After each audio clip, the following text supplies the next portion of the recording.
Hey there, it's Nick. And it's Leah. Real quick thing before we get going.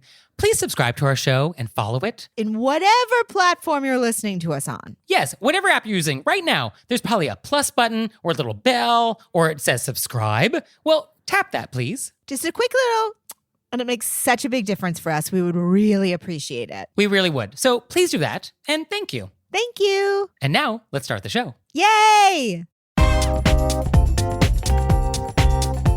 Hey everybody, it's Nick Layton. And I'm Leah Bonema. And we're in New York today, and we had so many great questions from you guys So many great questions. that we're going to put them all together for a bonus episode. I'm so excited. So our first question, real topical. Basically, it's a long question. It's 2 parts. The thrust of it is about unloading on people your emotional baggage. Right. And either doing this in person to friends or like to text messages on friends, or just like posting on Facebook in general and whether or not you're responsible to respond to this. Right. This So- person started out with the people that post online chronically, and then it was a personal in their life situation. Right. So I guess the first question is that rude to do it? Is it rude to like unload and dump? And then is it rude to not accept this? Right. And What say you? I say it's different for the online, Okay. because some people, their online presence is just sort of putting up crises. Did you notice that? Right. They're just like, this happened today, and you know what I Yeah. mean? And if that's what you want to, it's your business. If that's your brand? Yeah. I feel like whatever people do on their page is their business. Yeah. Like, don't come onto my page. Then it's like, hey, I wasn't. You're in my house now. Yeah. Now we kind of need to, like, I don't go comment on somebody that I disagree with on their page. Okay. That's a good rule. You know what I mean? It's Yeah. like, that's their place to do it. If they came over to my page and then disagreed with me, I'd be like, no. And this applies to Instagram or anywhere. Any of them. Okay. And I think with social media, if somebody wants to just keep putting up stuff, I don't think you're obligated to be like, is everything okay if this is a pattern? Right. You don't have to take the bait. Also, you might not want to spend your life on Facebook checking on everybody. True. It's exhausting. So I think that's absolutely fine to be like, I don't go online anymore and, check in. If somebody needs you, they can message you. And now somebody's messaged you and it's unloaded. What do we do about that? Well, this person, specific to this person, is saying that this person unloads on them on the regular. Right. So I think that's different than a person who is in your life and they just need to unload. Because if someone needs to unload, they're your friend, they need to unload. Yeah. That's what being friends is about. Yep. Like that person that you can do that. But if you have a person who's constantly unloading, I think that it's fair to say, because the person who wrote in brought up that they were dealing with a lot of things, to say, again, not make it bigger than it doesn't have to be angry or anything. Just be like, I'm really going through a lot right now. And I feel like you keep bringing up stuff without checking in with me and I don't have the bandwidth. Yeah. I think thinking about this through the lens of etiquette, it is rude to sort of take things that aren't yours. So like taking someone's time or emotional bandwidth without permission is rude. So I think that's kind of the rule here, that if you want to dump on someone, it's nice to ask permission first. Yes. I always text my friends. Is now a good time? Can I just dump real quick? Sometimes you just want to get it out. Yeah. Is this because sometimes people write in the middle of like a thing and then you get like 8 messages of obviously not a crisis. If it's a crisis, I'm there. But Right. sometimes it's just like they want to let you know the world is horrible. Right. And you're like, I can't right now. Right. I want to support you. Now's not a good time. Right. Yeah. So I'll often text people, hey, can I talk garbage for a second? And then I wait until they say, now's a good time. Yeah. And then we go. Yeah. And then you unleash. Yeah. And also, I think if you ask for permission and you do not receive permission, you should not take this like personally. Like, don't be offended by somebody declining to be like, I don't really have time to listen to you right now. Yeah. They're probably in the middle of something. Right. But yeah, this is a problem. This is definitely a problem. The person who wrote in, it was happening in their own home. So Yeah, there was with no the place roommate. that they could get away from it, which I think is even more specific to this. This person should definitely feel comfortable setting a boundary. Yeah. And it is about boundary setting and sticking to boundary settings. Because good etiquette does not require you to put up with this. Good etiquette doesn't require you to just be a pushover and just accept this happening Because to you. that person is being rude. You're not being rude. What Yeah. happens is that people then feel like they're being rude when they put up a boundary. But the person who's forced you to put up the boundary is the person being rude. Correct. Yes. And setting boundaries is not rude. Correct. You can set boundaries and be polite. This Yep. is totally compatible. Absolutely. Yeah. Put that on a pillow. Put that on it, but that's a very long pillow. But I actually would love to have that pillow. Speaking of home decor, our next question. I love this question. I mean, I Miss love it so Manners much. has never dealt with this. I love taxidermy and I have a friend who finds it offensive. Should I take it down anytime they come over? Wow. I feel like I always go first and I don't want to be rude. So if you want to go first, this one's so exciting. I just wanted to jump in. Well, I guess my first question is like, is it easy to take down a moose head? Like how easy it is to take down the taxidermy? But also, it's your house. Yeah, true. Why would you take it down? Well, in general, we want to invite guests into our home and we want them to be comfortable. This is why we offer them a place to sit. This is why we offer them like a beverage or refreshment. Like, welcome to my home. Make yourself comfortable. I want you to have a nice time. So if there's like a deer antler head thing in your face and that makes you uncomfortable, what do we do with that? Then we don't go to my house. Yeah, I think the solution is don't have people over at your house. I think the person who wrote this in wants permission to have their house the way they want it. Okay. That's what I think is happening. I always like to double read. And I want them to believe that they're not being rude by not changing their home. Yes. I don't think you're obligated to like change your decor for this other person. Correct? But I feel like you could be like, hey, so-and-so doesn't like taxidermy. Let's go to a coffee shop. Yeah. If there's, you know what I mean? If they're bothered by it. If they're bothered by it and then everybody gets what they want. I don't think you should have to change your home. Also, sometimes people's decor is a part of them. Yeah, I'm a taxidermy kind of guy. Yeah, if taxidermy is like a part of who you are, yeah, why should you have to change it for your friend? Yeah, you shouldn't have to change who you are. True. You're not bringing it to your friends. That would be aggressive. Right. If you were bringing your taxidermy to your friend's house and you're like, deal with it. BYOT. Yeah. It's your home. Yeah. And I'm saying this as a person who I own no taxidermy. Mm-hmm. I'm not coming in as like a taxidermy supporter. Right. I'm just coming in as your home supporter and something you love. Yeah, you have no dog in this fight. I have no dog in this fight. You have no stuffed dog in this fight. I have no stuffed dog in this fight, and I don't support dogs fighting. Right, also that. So yeah, I guess if we're really bothered by it, we should just change venues. Yeah, change venues. Okay. But you shouldn't have to change your home. No. Our next question is about a texter at the theater. Oh. So... Our writer writes, I recently attended a performance of Miss Saigon with my daughter in the Bay Area, my hometown. I wonder if this was at the Orpheum, probably. It was a great performance, but a person in the row in front of me was on her phone throughout the entire first act. Unbelievable. She was checking text, looking at apps. The ushers were nowhere to be found, which, come on, Orpheum. So he didn't want to cause a scene, so he waited until intermission to say something to the girl. And he first said like, oh, are you enjoying the show? And then he mentioned like, oh, when can you stay off your phone next act? And so she mumbled something in the general direction and then like walked away. And she didn't do anything in the second act, but one of her other friends did. And so our question writer wants to know like, did he handle this correctly? And what would be a better way to handle this in the future?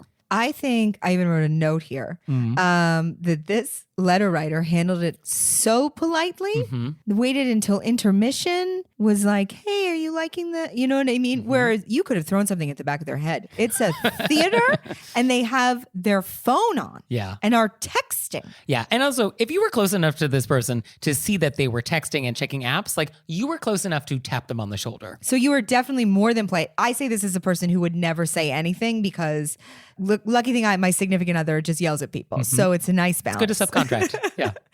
I think you can feel comfortable to tap them on the shoulder and be like, can you turn your phone down? Right. Yeah. I think a shoulder tap and then a glare or like a phone down signal, totally appropriate. Also, what I would have done at intermission, I would have found an usher and be like, FYI, there was some texting going on. Just would you keep an eye on Row J in the next act? Because I don't want to have to police this. Yeah. And this is what they're there for. So like, let them do that.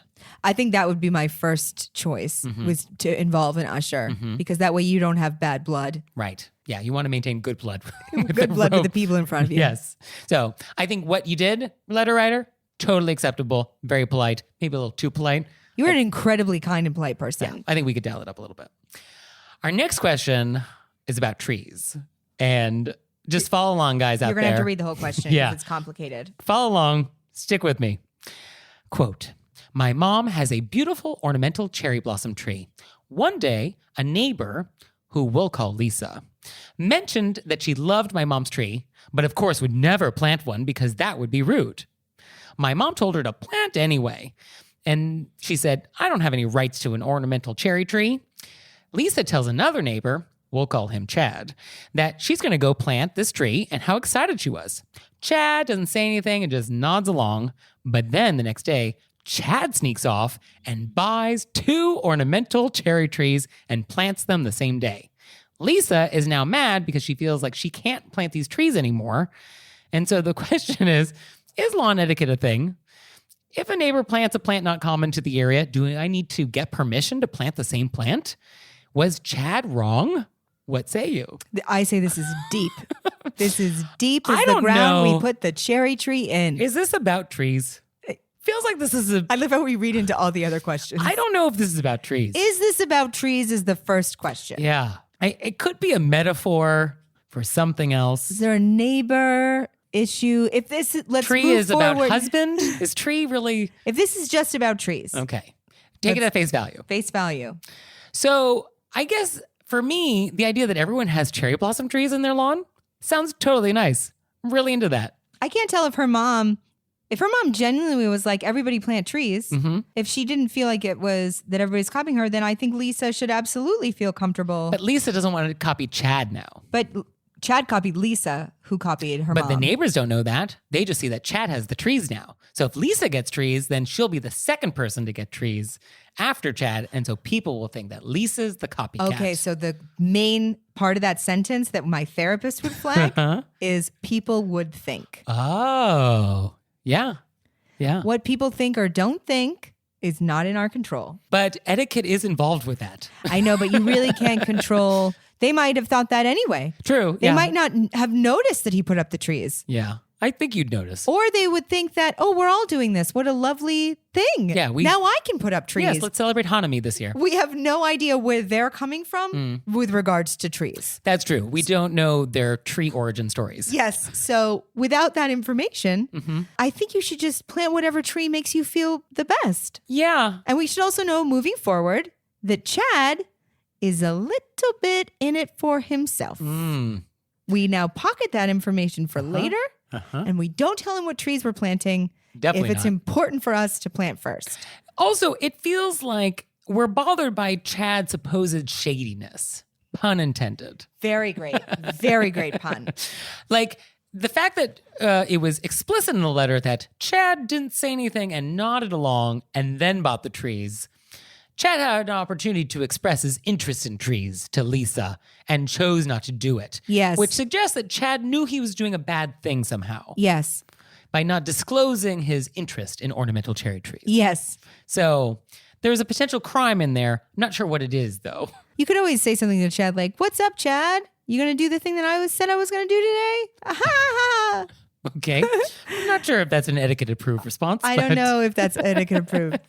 But I feel like that way you get it out of your system Yeah, definitely there's some pent-up resentment here, towards Chad. which is going to last until somebody sells their house. I want to know how the mom feels. I think the mom, if we take this letter writer at face value, is like, plant the trees. Right. Lisa's the one that has the concern. Right. But mom's daughter is the one who wrote this letter. Right. So, So somehow mom's daughter has a horse in this race. right. So I feel like maybe mom's daughter wants to give Chad a talking to. yes, a stern Because we lecture. don't know if how Lisa feels at all. Well, we feel that Lisa's annoyed. Lisa's annoyed by this. So I think that Lisa should plant her trees. Lisa should definitely go forward and plant the trees. In fact, she should plant so many trees that it makes Chad's 2 trees feel insignificant. I think maybe you want to get nicer, bigger trees than Chad. Or you cut Chad's trees down in the middle of the night. Okay, we've really gone off the etiquette rails. I don't Yeah, plant those trees. plant those trees. Yeah.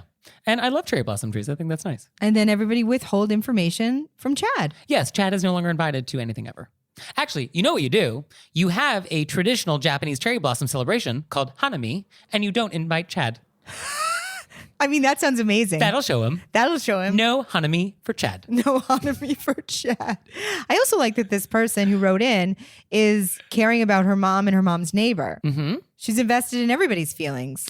Yes. Which I, as a person who is invested in everybody's feelings, completely appreciate. Yes. I mean, there's a line between being invested in people's feelings and being up in their business. But I do think that that is why Lisa has to not worry about what the neighbors think, because it's so many people removed that you want the cherry trees, get the cherry trees. Right. And everybody knows that Chad steals ideas. True.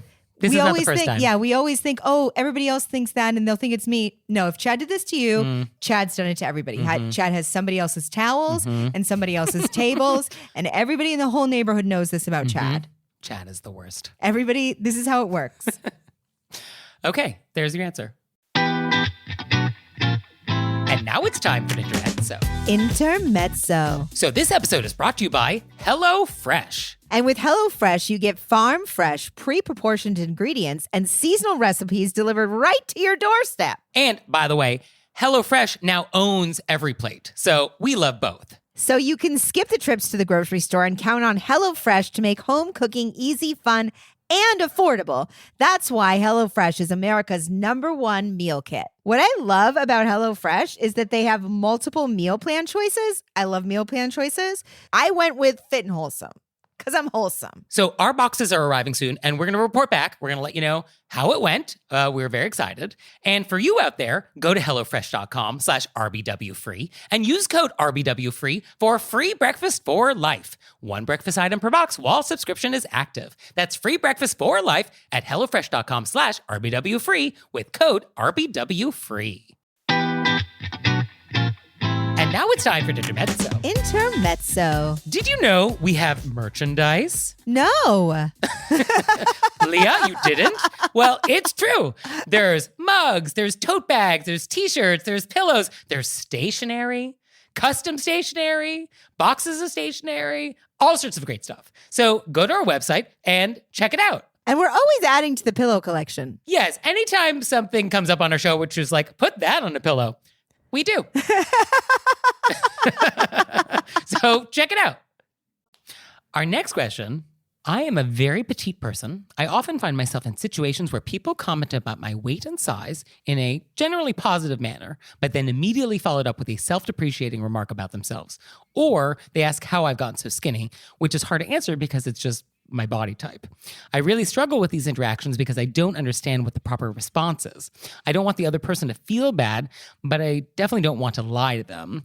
And I also don't want to feel like I have to just defend my weight, but also theirs. I usually end up just smiling awkwardly and making some vague humming noise that I let them decipher, but I would like a more definitive way to respond so that both parties don't end up feeling weird or sad about their bodies by the end of it. What do you think? Well, I'm so glad this person wrote in. And I think this is a very complicated and layered question. And we could do so much around this. The top of it being, we should never comment on other people's bodies. Never. And to keep it specific to her, I feel like what I'm getting from the question is people are commenting and then she feels obligated to make them feel better about themselves. Yes. That's what my takeaway from this question is. Yeah. That people are kind of commenting because they want you to validate something they're insecure about in themselves. Right. My takeaway is that she's thin and doesn't have to work hard at being thin. And then people are being like, oh, I wish I looked like that. And then she feels like she has to be like, oh, you look great too. But she doesn't want to have to put down herself. Right. That was my takeaway. Because I feel like we could go off on other things around this, but that's what I feel the actual question is. That is the pith. Yes, this is the pith. So I think that you aren't obligated. The person has put you in an uncomfortable position by putting themselves down. So then you have to say something nice about them when you weren't even talking about your body. So maybe the fastest way is to change the subject. Well, you could do that, but I think you still need to kind of address what was just said to you. Oh, no, you could just be like, thanks, I was just born this way. How about those Steelers? Yeah, I don't think we want to belabor the issue. I mean, I think it comes down to the idea of compliments. Right. So we think of this as you are complimenting my size, which you should not do. Right. But you've done it. So the correct response to a compliment is just to say thank you. Yeah, and move on. And then she's saying they're asking her right. routine is, which just seems inappropriate. Yeah, that's a weird follow-up. Yeah. I mean, I think you want to demur. Be like, oh, it's just genetics.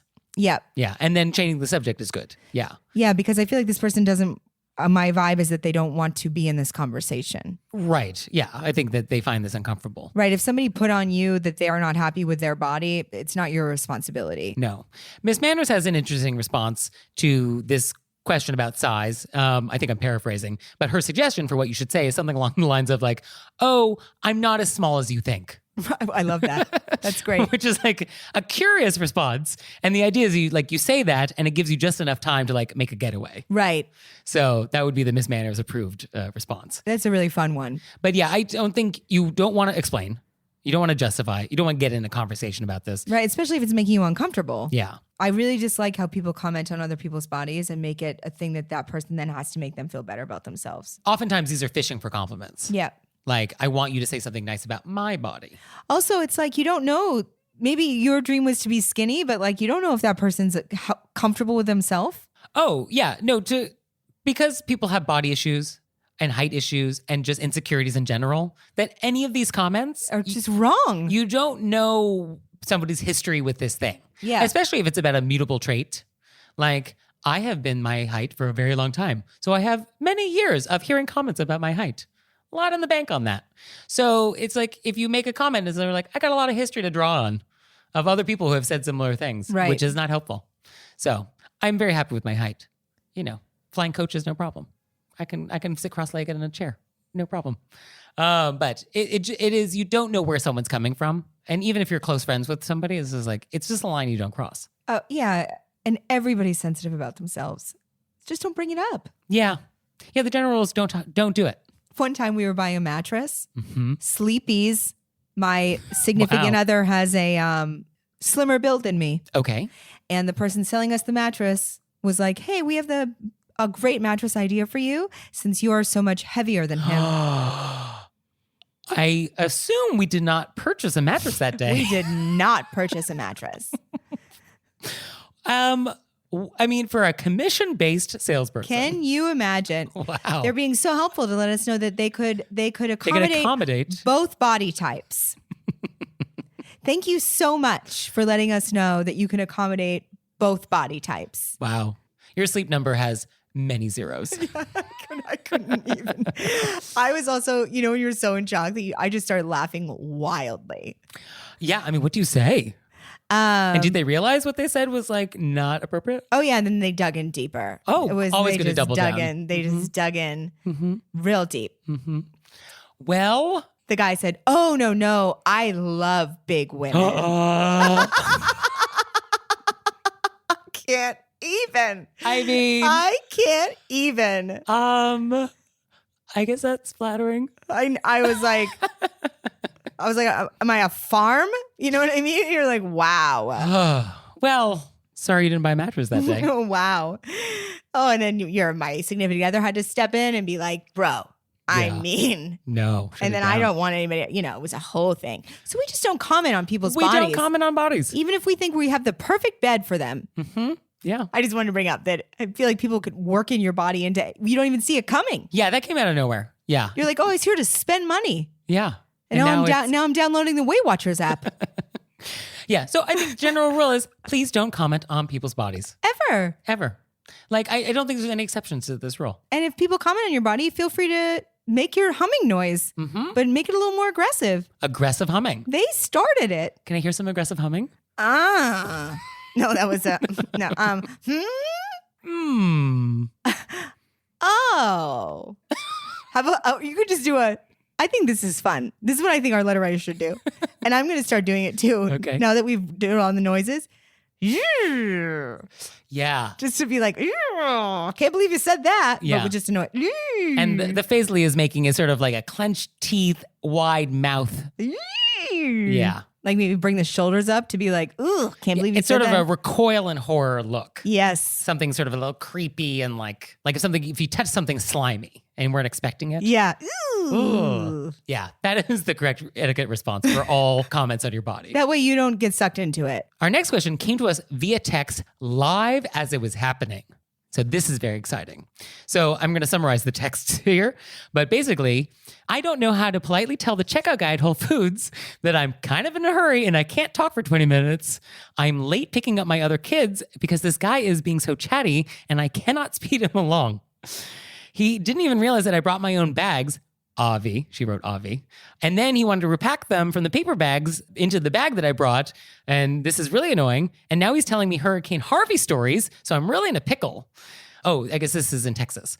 I cannot figure out a polite way to tell him that I just don't want to hear this hurricane tell. I mean, I expect banter at Trader Joe's, but not Whole Foods. I expect banter at Trader Joe's, but not Whole Foods. It must have happened just after, because if she was texting, I feel like that's a very clear way to tell people. Well, I mean, clearly he was not taking the hints that she was in a hurry. And also, this is quite a lot of text, so this was quite a long delay. I was really excited about this question because I'm very close friends with people that work night shifts in my area because I come home late from, and all the delis and pharmacies I know everybody. I feel like I know them more than I know most people. But sometimes I'm exhausted. I want to come in and go out, and we'll start up a conversation, and I don't want to be rude, but I want to be like, bros, I can't. And they're just like, oh, it's 3 a.m. I need human contact. Yeah. And they're like, let's talk. And I don't want to be rude in any way. But I just want to be like, I just can't tonight. But I feel so rude. Yeah. I mean, I think the solution here is to feign surprise at the time. Like, oh, I didn't realize the time. Oh, I'm so sorry to rush you. I didn't realize the time. I have got to run and get my kids. Also, when you have kids, that is the ultimate. Yeah, when you have kids involved, you have to get your kids. I mean, I pretend that I have kids for excuses all the time. I don't have kids. You know what? I don't know about that. But since you have kids, I feel like your kids can't pick themselves up. Right.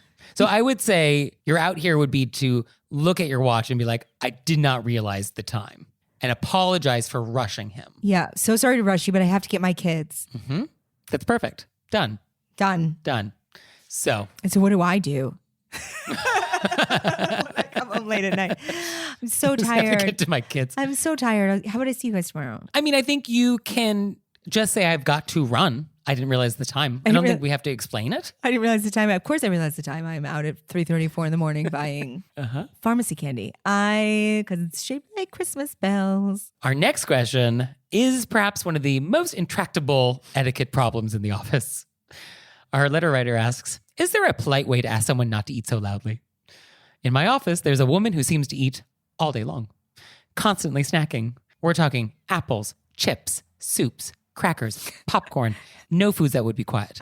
Everything is in a loud, crinkly bag. So, what do we do about the loud office eater? This seems like a Nick question. Well, this is one of the number one complaints in offices. Like, this is like probably top 3 complaints that people have about their colleagues. And I think it does go to show that the whole open office plan, open office concept where we just like have open desks is a total failure. I mean, they have done studies. It reduces productivity. It lowers morale. Like, we should not have open offices. Like, this is bad for business. Oh, I do not like the idea of open offices. Right. So also, I think we've all agreed that school should start later. These seem to be facts that nobody is paying attention to. So I think our solution here is to change the way the office is designed and build walls. So I guess there's 2 ways we could approach this. If we can't build the walls, you can change your behavior or you can try and change their behavior. So I think let's start with our behavior. You can get noise canceling headphones. I think this is your best bet. I want to say up top, obviously it's unbelievable that this person is not aware that they're a loud eater in an office. Like, I'm always, when there's people around me, I am so like, so kudos to you for putting up with somebody who is not aware of people around them. Right. Okay. That being said, however, it's not that it's your responsibility. It is. But since you're in this situation. Right. Here are some ideas. So I think you can get noise canceling headphones, and I think that is a good solution that other people have used who have this problem. Because you are not alone. You are definitely not alone. And maybe when the entire office has noise canceling headphones around this woman, Lisa will realize, oh, maybe I'm eating loud. Yeah, I'm pretty sure Lisa's not going to take the hint. Ever. And you might even get HR to pay for the headphones. So I think you can do that.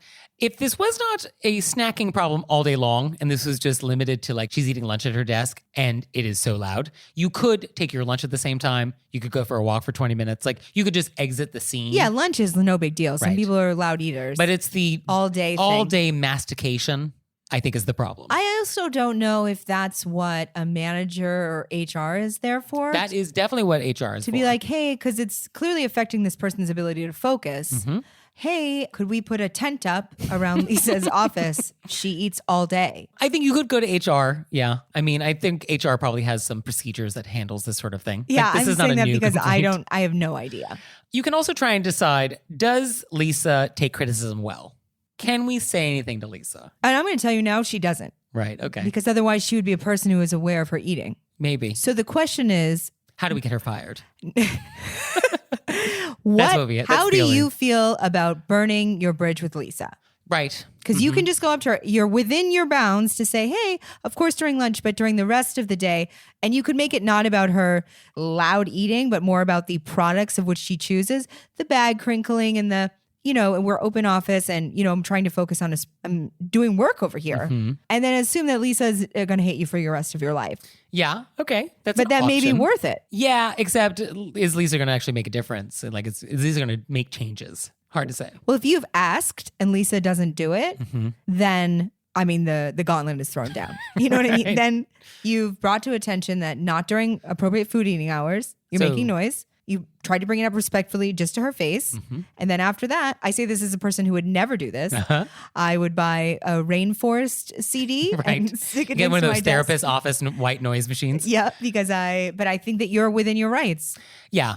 I mean, if she doesn't make an effort, then not only is she oblivious, but then she's rude. Yeah, maybe she has like a thing where she has to eat all day. I totally understand that, but she doesn't have to eat loud foods.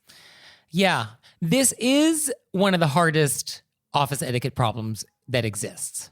Like, this is a known etiquette problem that has no good solution. And there are just problems out there that we cannot solve. Yeah. My last and final office, I don't do well in offices. It's so weird. I know it, unbelievable. A man would circle the desks and drag his feet. And I could hear it through the whole office. Just drag his feet when he walked. Oh. And I know he didn't have there was no physical need. He just was not working and thought that if he walked slow enough, everybody else would do. But it was very loud. Like a shuffle. Like a shuffle. On And carpet. it would just throw me off. And I'm, of course, never going to say, could you pick up your feet or not do that so loudly? You walk like a normal person. And then he would also comment when he walked by. It was unbelievable. There's a lot going on in this office. But I never said anything because it seemed like I would be making a bigger issue. I just put on earphones. Yeah. Noise canceling headphones, I think, solve a lot of office angst. But I'm still talking about it years later. So would it have been better to just be like, could you not do that? We'll never know. We'll never know. But maybe this person can try it out. Walk over to Lisa's desk. Lisa, with the chip bags, come on. Yeah, it's got to stop. So our next question comes from a coffee shop. I had coffee with 2 girlfriends over the weekend at a cafe that was fairly busy. We had to wrangle a chair from someone using it as a backpack stand so that all 3 of us could crowd around a teeny tiny little table. There were not 1, but 2 people sitting alone in a 4-person booth during this very busy time. And one of those was immediately across from us at our tiny little table.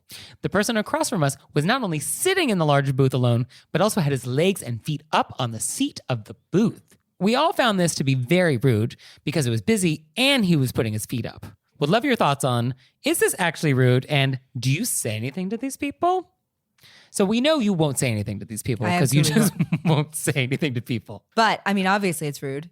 It is definitely rude, yeah. They got there first. So if he wants to have that table, he can have the table.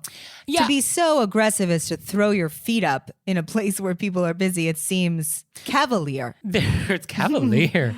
Yeah, I think there's 2 things happening. One, the feet up, I think, is just a separate crime that we can just address separately, which is you should not put your feet up on furniture if it's not your furniture. Yeah. So if you're alone in your own home and you want to put your feet on something, great. Anywhere else, yeah, we don't do that. Yeah. We keep the feet below the knees. Below the knees. Is that the rule? That feels like, yeah, that's probably correct. I think that sounds like a great We're going to go with that. Below the knees. Below the knees. Yeah, there should be no knee extension. Unless you have a cast, and then we'll all forgive you. No problem. We have nothing to forgive. Yes. We understand. No problem. But yeah, if you're on a train and you're in the train seats that are, across from each other, or you're on an airplane, or you're in a booth like this, we don't put our feet up. It's not a thing we do. Nope. So that is rude. Now, the letter writer is sort of suggesting that this person in the booth should have volunteered to give up the booth. At no point did our letter writer ask, oh, would you mind, can we switch tables? That's not in the letter here. So our letter writer is sort of annoyed that the booth person was selfish enough to take up an entire booth during a busy time, and then it sort of implies that maybe they should have offered, since that person could clearly see these people crowding around a tiny little table. So I don't know if the booth person was obligated to give up their table. I don't think they're obligated. I mean, it is provocative at a busy cafe to take up, that much space. It's provocative, and I wouldn't do it. And I think it's up to the cafe to decide whether or not that's okay or not. And it would be up to the cafe to be like, hey, buddy, we see you're at a big table and there's only one of you. Are you expecting more? Yeah. If not, could we maybe find you another spot? Yeah. That would be fine. But I think if this patron wanted that table, I think they could have gone up to him and asked, like, oh, would you mind if we switched while I have drinks? Like, I think that would have been okay. And then it'd be up to him to decline or not. If that person got there and got the table, they got there and got the table. Yeah, first come. I wouldn't do that. First come, first serve. If it's busy and I was at a thing, I'd be like, oh, do you guys want to switch? But he's not obligated to be a person who cares about other people. Ooh. I guess Unfortunately, that's that's the world we live in. We do live in that world, yeah. Yeah. It would be nice if he was mindful and saw like, oh, there's people who might actually enjoy this table and I'll use their table. Yeah. And maybe we'll switch back when they're done. Yeah. It would be I'm- mindful and nice. But I feel like We that's don't live not in a lot world. of people's default.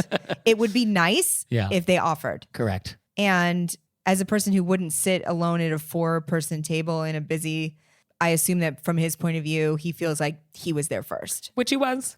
So unfortunately, Things are not fair. it's the same with trains.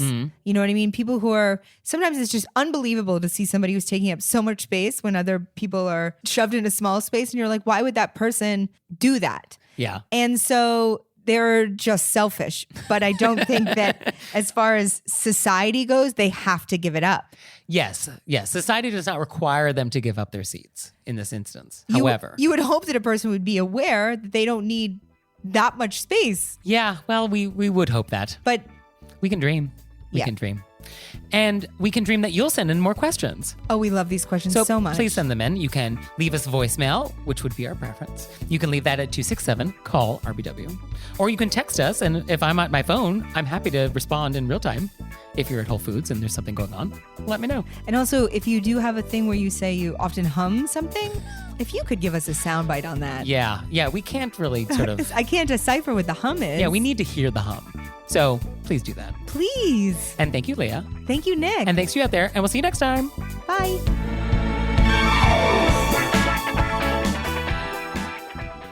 Oh, Leah, one more thing. What? Have you signed up for Patreon yet? I have. Me too. You out there, have you signed up for Patreon yet? No? Well, go to our website, wereraisedbywolves.com, click on monthly membership, check it out, because we would really appreciate it if you'd support our show. We love your support. We would. So please do that, and we'll see you next time. Bye. Bye.